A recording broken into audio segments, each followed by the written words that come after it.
Hello everyone, आशा करता हूँ सब लोग ठीक ठाक होंगे। आज के लेक्चर में हम लोग डिस्कस करेंगे रेस्ट्रिक्शन एंजाइम्स का पार्ट 3 के बारे में, और ये पार्ट 3 के साथ हम लोगों का रेस्ट्रिक्शन एंजाइम्स टॉपिक कंप्लीट हो जाएगा। समझ रहे हैं? और इस लेक्चर में हम लोग डिस्कस करेंगे टोटल 2 टॉपिक के बारे में। पहला टॉपिक है how are you cut the DNA, मतलब रेस्ट्रिक्शन एंजाइम्स डीएनए को कैसे कट करता है। और सेकेंड टॉपिक है टाइप ऑफ कटिंग, मतलब रेस्ट्रिक्शन एंजाइम्स कितने तरह से कट करता है डीएनए को। समझ रहे हैं? तो चलिए बगैर टाइम वेस्ट किए हम लोग पहला टॉपिक को डिटेल में समझने की कोशिश करते हैं। फर्स्ट टॉपिक है how are you cut the DNA. DNA को किस तरह से कट करता है रेस्ट्रिक्शन एंजाइम्स या रेस्ट्रिक्शन एंडोन्यूक्लियस। रेस्ट्रिक्शन एंजाइम्स का हो या रेस्ट्रिक्शन एंडोन्यूक्लियस का हो, ये दोनों एक ही बात है। समझ रहे हैं? हम लोग क्या करेंगे, पहले ये 3 पॉइंट जो लिखा है ये एनसीईआरटी का लाइन है। इन तीनों एनसीईआरटी के लाइन को हम लोग पहले रीड करके अच्छे से समझने की कोशिश करेंगे, जितना समझ में आया ठीक है। उसके बाद ये 3 पॉइंट को हम लोग इस डायग्राम की मदद से क्लियर करने की कोशिश करेंगे। समझ रहे हैं? आसान टॉपिक है लेकिन इंपॉर्टेंट है, तो ध्यान से सुनिएगा। पहला पॉइंट है each restriction endonuclease functions by inspecting the length of a DNA sequence. ये इंस्पेक्ट करते करते डीएनए की लेंथ को वर्क करता है, फंक्शंस करता है। समझ रहे हैं? हर एक रेस्ट्रिक्शन एंडोन्यूक्लियस कैसे फंक्शंस करता है, कैसे वर्क करता है, by inspecting the length of a DNA sequence.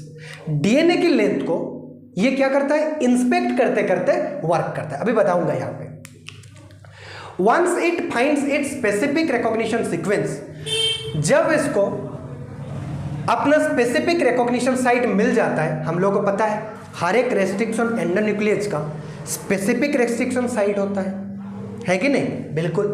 तो जब ये सर्च करता है डीएनए में अपने स्पेसिफिक रिकॉग्निशन साइट को, और जब इसको मिल जाता है अपना स्पेसिफिक रिकॉग्निशन साइट, तब ये क्या करता है, अपने स्पेसिफिक रिकॉग्निशन साइट पे बाइंड कर जाता है। और बाइंड करके क्या करता है, it will bind to the DNA and cut between the same two bases on the opposite strands. अब ये दोनों पॉइंट को कंबाइन करके मैं समझाता हूं। देखिए, डीएनए तो बहुत बड़ा है। सपोज ये एक डीएनए है। इस डीएनए के एक एंड पे आके बैठ जाता है कौन, रेस्ट्रिक्शन एंडोन्यूक्लियस।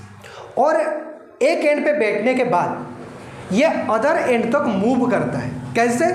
इंस्पेक्ट करते करते। इंस्पेक्ट मतलब सर्च। एक एंड पे आके बैठ जाता है और ये सर्च करते करते, इंस्पेक्ट करते करते टुवर्ड्स अदर एंड मूव करता है और अदर एंड तक मूव करता है। किसको सर्च करता है ये? अपने रेस्ट्रिक्शन साइट को। ये एक एंड पे आके बैठ गया और सर्च करके करते करते जाता है अपना रेस्ट्रिक्शन साइट को, स्पेसिफिक रेस्ट्रिक्शन साइट को अदर एंड तक, और एक एंड से अदर एंड तक जहां जहां पे भी इसको अपना रेस्ट्रिक्शन साइट मिलेगा ये बाइंड करेगा और कट कर देगा। और रेस्ट्रिक्शन साइट को ये कैसे कट करेगा?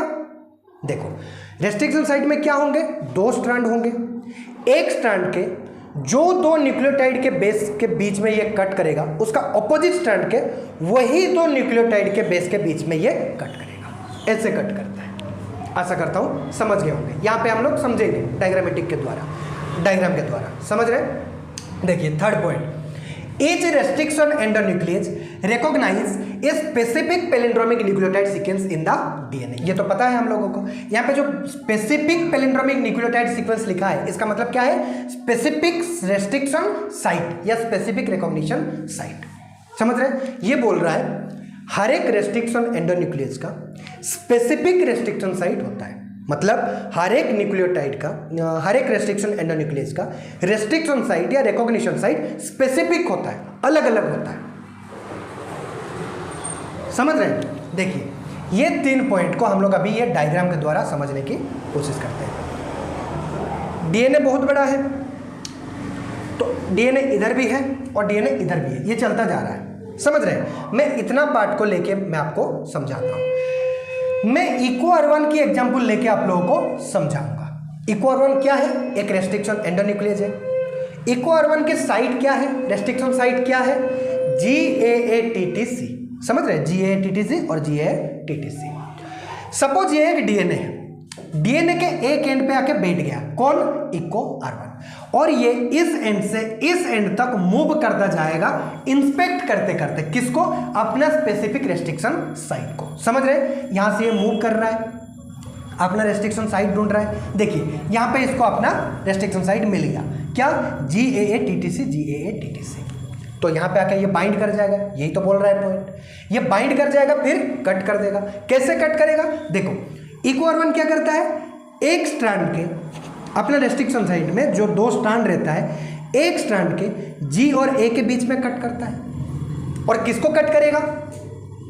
क्योंकि रेस्ट्रिक्शन एंडोन्यूक्लियस है, इको R1 रेस्ट्रिक्शन एंडोन्यूक्लियस किसको कट करता है? दो न्यूक्लियोटाइड के बीच में जो फॉस्फोडाइस्टर बॉन्ड रहता है, जिसको सुगर फॉस्फेट बैकबोन भी बोला जाता है, उस फॉस्फोडाइस्टर बॉन्ड को ये कट करता है रेस्ट्रिक्शन एंडोन्यूक्लियस। समझ रहे हैं?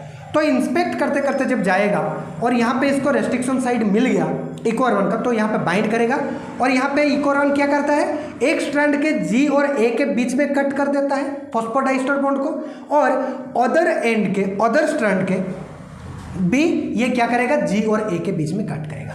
यहाँ पे भी G और A के बीच में कट करता है और यहाँ पे भी G और A के बीच में कट करता है। कट करने से क्या हुआ, देखो इतना पार्ट अलग हो जाएगा। यहाँ पे कट कर दिया, यहाँ पे कट कर दिया, तो यहाँ से G C T T A A, यहाँ से यहाँ तक ये अलग हो जाएंगे। समझ गए? फिर ये इतना कट करने के बाद ये आगे बढ़ेगा टुवर्ड्स अदर एंड, ये आगे जाएगा आगे जाएगा। यहाँ पे भी एक पैलिंड्रोमिक सीक्वेंस मिल गया और ये रेस्ट्रिक्शन साइट है, ये भी एक रेस्ट्रिक्शन साइट है, पैलिंड्रोमिक सीक्वेंस है और 4 न्यूक्लियोटाइड बेस पेयर है।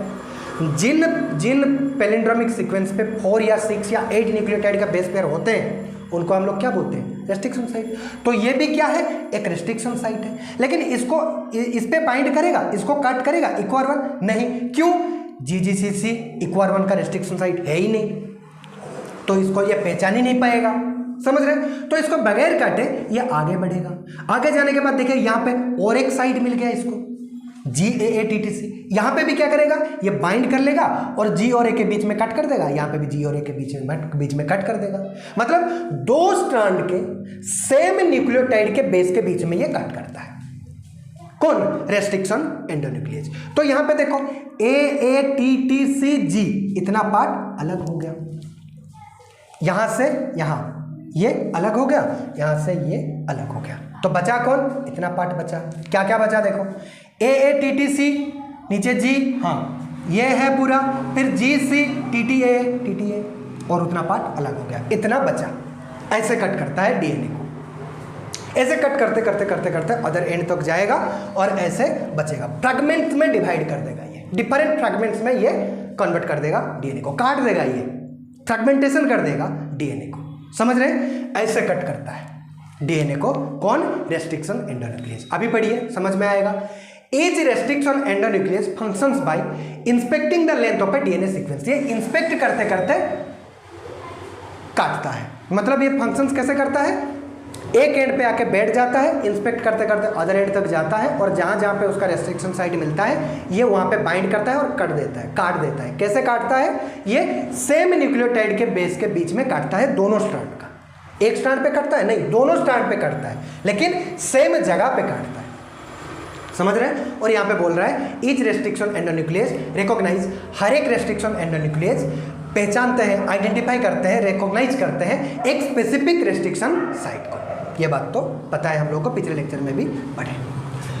Next topic, type of cutting. कितने तरह से कट करता है रेस्ट्रिक्शन एंडोन्यूक्लियस? तो 2 तरह से कट करता है। कौन कौन? ऑब्लिक कट और स्ट्रेट कट। समझ रहे हैं? ऑब्लिक कट क्या होता है पहले पढ़ेंगे, उसके बाद डायग्राम से समझेंगे। पहले पढ़ेंगे, डायग्राम से समझेंगे। In this type of cut restriction endonuclease cut it little away from the centre of palindromic sequence, it produce sticky ends. देखिए रेस्ट्रिक्शन एंडोन्यूक्लियस आया और डीएनए पे एक एंड पे बैठ के ये क्या करेगा, अदर एंड तक मूव करेगा। समझ रहे हैं? देखिए यहां पे मैं इको R1 का एग्जांपल लेके समझा रहा हूं। ये इको R1 का साइट है, इको R1 का रेस्ट्रिक्शन साइट है, तो ये पैलिंड्रोमिक सीक्वेंस भी होगा। तो ये क्या करता है, इस पैलिंड्रोमिक सीक्वेंस का सेंटर क्या है पहले आप मेरे को बताओ। ये एक रेस्ट्रिक्शन साइट है तो पैलिंड्रोमिक सीक्वेंस भी है। तो कितना न्यूक्लियोटाइड का बेस है यहाँ पे, बेस पेयर प्रेजेंट है 1 2 3 4 5 6, 6 न्यूक्लियोटाइड का बेस पेयर प्रेजेंट है। तो सेंटर क्या है, कहाँ आएगा, 3 न्यूक्लियोटाइड बेस पेयर के बाद में। तो यहाँ ये हो जाएगा सेंटर, ये हो जाएगा सेंटर।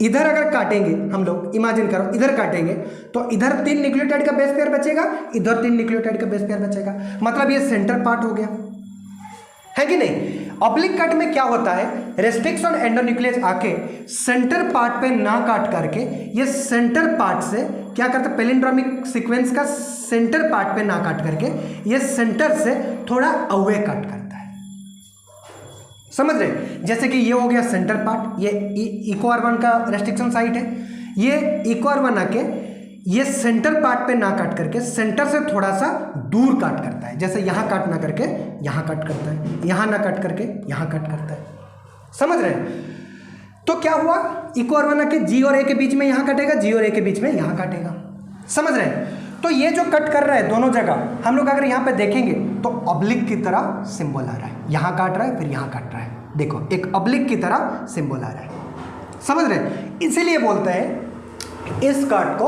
Oblique cut. जिस काट में रेस्ट्रिक्शन एंडोन्यूक्लियस आके सेंटर में ना काट करके रेस्ट्रिक्शन साइट के पैलिंड्रोमिक सीक्वेंस के सेंटर से थोड़ा सा दूर काट करता है, उस काट को बोलते हैं ऑब्लिक कट। और इस कट से क्या मिलता है, क्या प्रोड्यूस होता है, स्टिकी एंड्स प्रोड्यूस होता है, समझ रहे हैं। देखिए यहाँ कट कर दिया, यहाँ कट कर दिया, तो GCTTAA ये अलग हो गया, AATTCG ये अलग हो गया, 2 एंड बना, है कि नहीं। एक एंड ये बना GCTTA, AATTCG, एक ये एंड बना, समझ रहे हैं। ये दोनों एंड बना।